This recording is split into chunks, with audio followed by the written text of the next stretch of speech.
తమిళనాడు దక్షిణాదిన ఒక విలక్షణమైన రాష్ట్రం.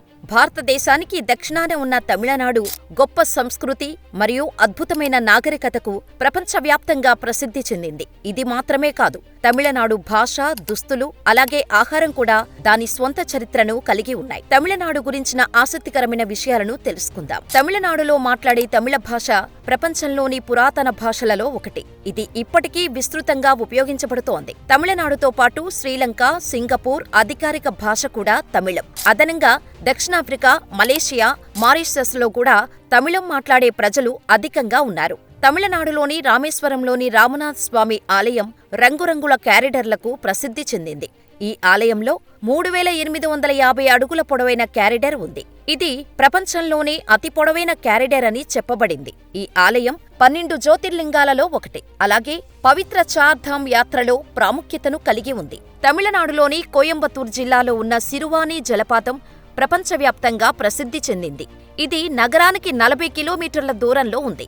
ఇక్కడ ఎక్కువ సంఖ్యలో పర్యాటకులు వస్తారు. సిరువాని జలపాతం దాని అందంతో పాటు నీటి రుచికి ప్రసిద్ధి పొందింది. సిరువాని నీరు ప్రపంచంలో అత్యంత రుచికరమైన నీటిగా పేరు పొందింది. తమిళనాడులోని కొడైకెనాల్లో వికసించే నిల్ కురింజి పువ్వు 12 సంవత్సరాలకు ఒకసారి వికసిస్తోంది. దీనిని కురింజి అని కూడా అంటారు. ఈ పువ్వులను చూడటానికి ప్రపంచం నలుమూలల నుండి కొడైకెనాలుకు పర్యాటకులు విపరీతంగా వస్తారు. చివరిసారిగా ఈ పువ్వులు 2018లో వికసించాయి.